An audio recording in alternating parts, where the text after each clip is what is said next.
die because of the Iranians' car production. So Iranian doesn't know how to build cars? Is that what you're telling me? Yeah. We don't have the safety features that a lot in the West do. Literally, if you look at the it's 20,000 cars that come from Iran, Khodro, and all that, like people have done videos where they just like basically just take these cars apart. Do you know, Z, that one of the cars that Iran has produced for a very long time is called the Paycon? Up until whatever, maybe 15 years ago, it was a loan car that came from, like the build of it came from the UK, all right? So the cars that were probably in the UK during the time of Mohammad Reza Shah, Iran was still making these fucking cars, no airbags, no safety features, nothing, for like 40, 50 years straight, okay? So this... Yeah, it's not. They don't have the greatest engineering. And by the way, for people who not the greatest engineering or the supplies. No, or just the way. No, we have great engineers, okay, but the manufacturing, the process to get it down is not quite there. Yeah. So yeah, Mo, just 1 second. I just want to finish something off, okay?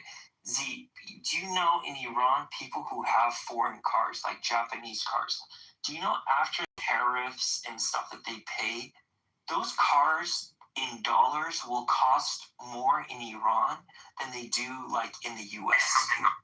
That's like, if you see somebody like that has like a BMW or something in Iran that has all that safety features and whatnot, that person has to be a fucking rich individual in order to be able to afford that.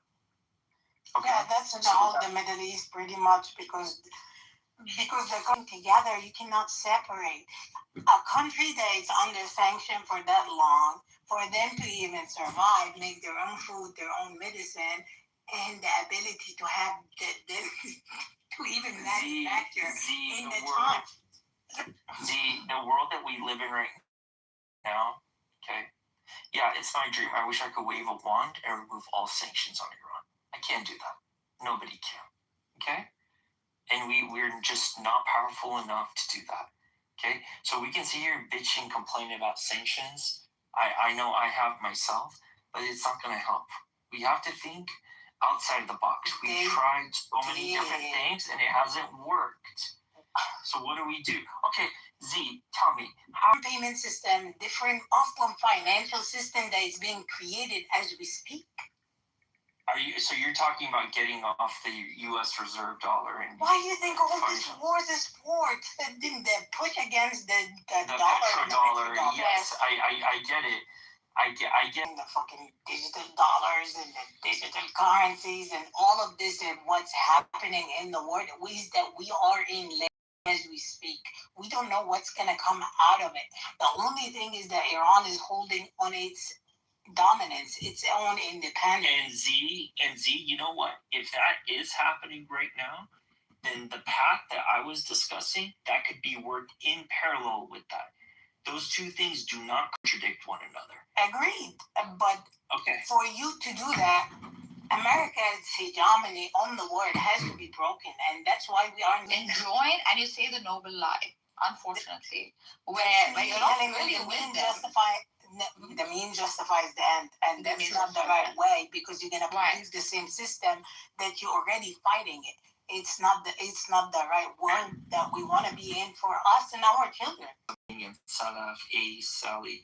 Let's get some other opinions, and we'll go back to what we're talking about. Mo, go ahead. Yeah, thanks a lot. I mean, I a little bit doubt about the solution that you tried to expand. However, yeah, I can understand it. But I would like to also bring another angle, how a possible change in Iran may look like. I think up until the time that the message of any revolution, any future revolution in Iran is antagonizing and do not give up the right of the other part to exist, like Muslims or even pro-regime supporters, that cannot happen.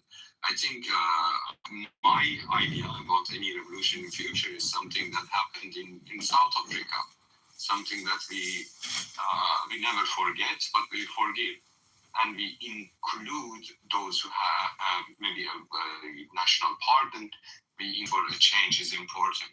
And that's why, for instance, personally, I cannot support those who support military campaign or Pahlavi at the moment, because they are not inclusive. Their understanding of the political realm and life of people in Iran is so limited to part of Tehran, and it doesn't include from Tehran too. But a few years ago, I probably the hijab is gone, but when you go 100 kilometers to another city like Kashan or something, you see the proportion changes. And I just wanted to emphasize on the message for a change and future of Iran that has to be inclusive and some maybe South African type of movement. Thanks so much. Yeah, and to echo what Mo was saying, there's a really good book called The Iranians by Sandra Mackey. If you guys ever read this, my uncle gave it to me when I was in high school. I read it probably 3-4 times. And one of the things that she describes in there is that one of the downfalls of both Reza Khan and Mohammad Reza Pahlavi was not taking the clergy seriously, okay? When you have to realize in any country, when you have a strong that's very religious, they look at your politics, okay, but they don't answer to you. Ultimately, they answer to their God. And there are a lot of them are willing to die for those beliefs.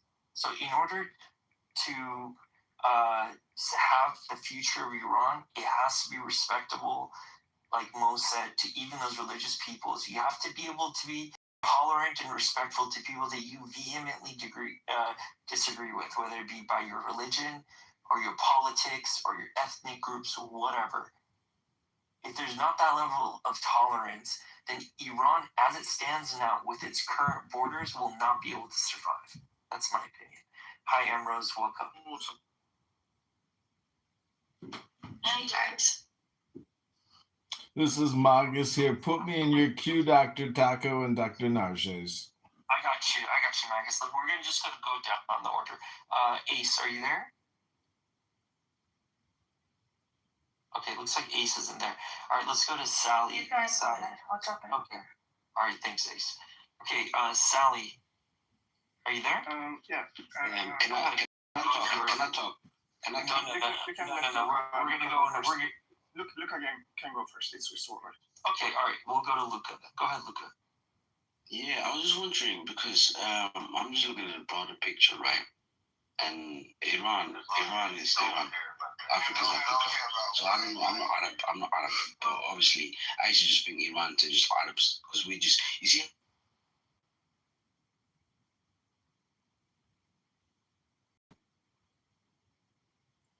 Hello? Do I know individuals, Arabs, individuals like Saudi Arabians and sophisticated, very sophisticated. And now, when I think about it, I don't think they're winning the war. I think they're behind the war.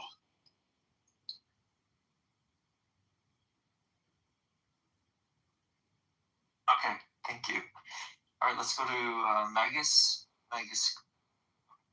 Yeah, so I was looking at Times of Israel earlier, and they're saying that, Trump and Netanyahu have to determine who the next leader is. But just the fact that the Ayatollah has been assassinated and other major, executives on the high command have been executed. You don't know if he was. You don't know. He wasn't there. Okay, so what I'm trying to say is,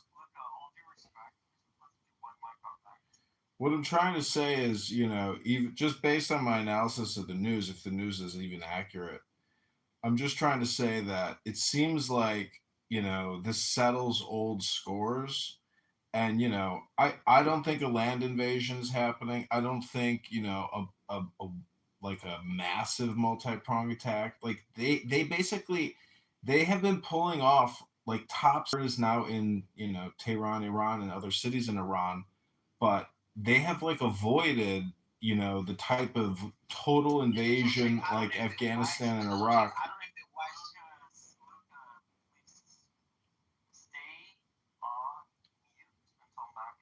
Speak, all the apartheid speech, all the racism, bigotry, and all the complaints that I've heard on this app and on X, you can't at least marvel at the executions of these operations. But, again, this is whether or not these people are really getting killed. And obviously, a lot of people are dying.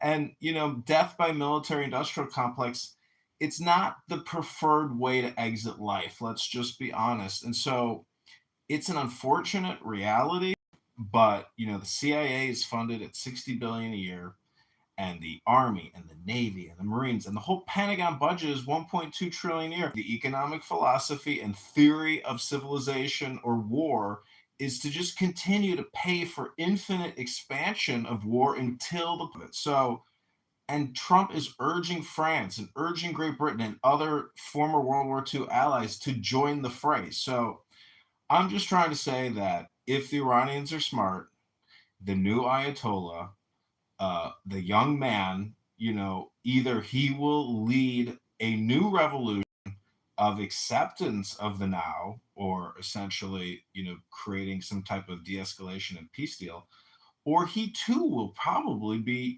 obliterated. And there's no super secret weapon coming to save anybody. And, they're already refilling and refueling and preparing for the next wave. So, and they're not broke, and they have the ability to borrow and spend to fund and resupply and buy and keep that stock market high. And they're worried about terrorism, they're worried about gas prices and things like that. Anyways, I'm just saying the powers that be, if Iran and the people of Iran can somehow pull it together and say, you know what, we would rather be friends with America than America's enemy, that would be the totally logical thing to do. To resist is futile. We are the Borg. We already assimilated so many countries that to resist the Borg now is futile. Hello? Yeah, thank you for the Star Trek reference. Resistance is futile. Emrose, welcome. Mike is on you. Emrose, are you safe? Yes. I should not speak right now because I would tear that person into pieces. So, no. No, your voice is valued on the stage, Emrose. You little piece of supremacist cunt. Do you understand that people are living this reality? You sit here and you rejoice at the fact that America is fucking all strong. Do you think it's a good thing? Vanity? Have you ever heard the story of Narcissus? This is how you will end up self-imploding. And please understand, two of the people, at least that I know of on this panel, are terrified of families that are currently there. Acid rain is not power, you motherfucker. It's evil. I don't know how you can listen to this taco. Seriously, Nargis, I'm sorry. Nobody should have to listen to a motherfucker talking like that about his family being in fucking danger. Who the fuck do you think you are? Who the fuck do you think you are? This is your tax dollars paying to make it rain acid on a city of millions of people. Did you hear what Trump said yesterday? Death and fury. Literally saying, I will create conditions of life aimed at the physical destruction of a population in whole or in part. And if somebody somewhere down the line says there's no fucking intent, do you not see where this is going? I can't. Jesus. Okay. Thank you, Emrose. Okay, good. Yeah, go ahead, Sally. What I would actually say, it was in regard of what options he was talking about eventually Iran in the future, currently the relationship between Iran and the West. Here we're talking about the US.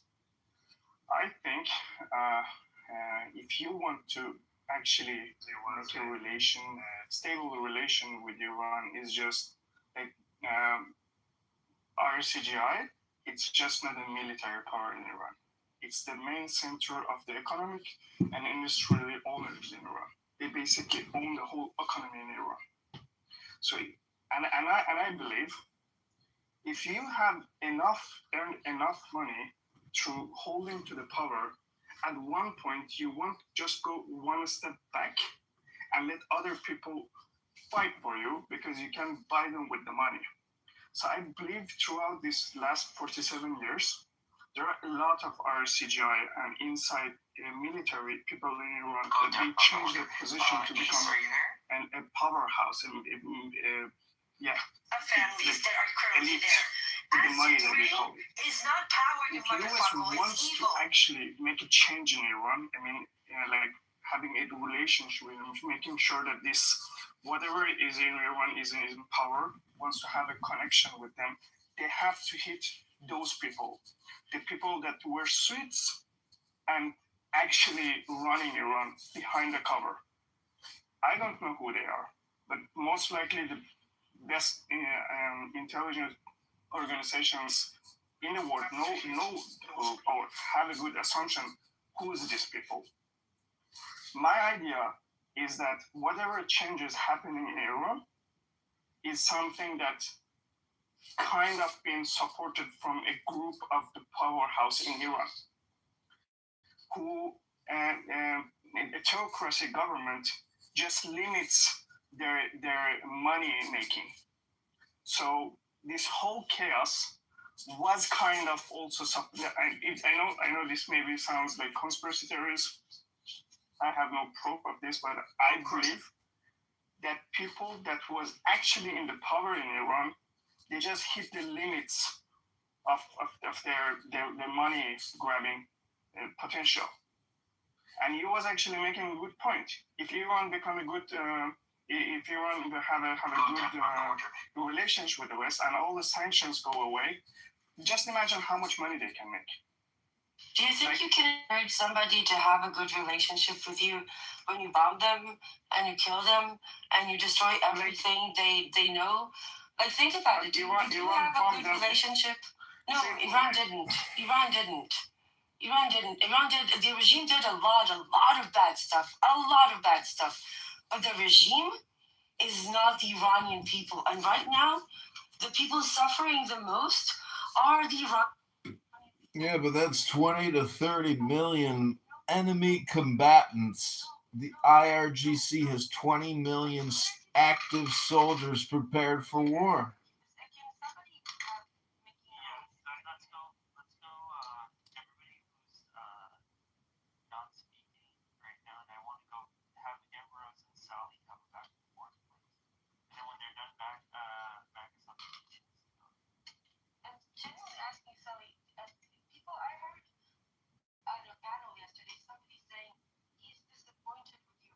People, he was promised that they will uprise. I don't understand if people understand what it's like to see the dystopian images right outside your window that Iranians in Tehran had to watch the past week. Do you think people will think about uprising? No. They will think about surviving and they will think about hating anybody that put them in that situation. I mean, what do you expect them to? Oh, you were so kind to me by bombing me and ruining everything that I know. I will now like to be your friend. Don't misunderstand me. I fully denounce this war. I don't want anyone to bring my country democracy with the bomb, which is just false. Democracy doesn't exist in the West.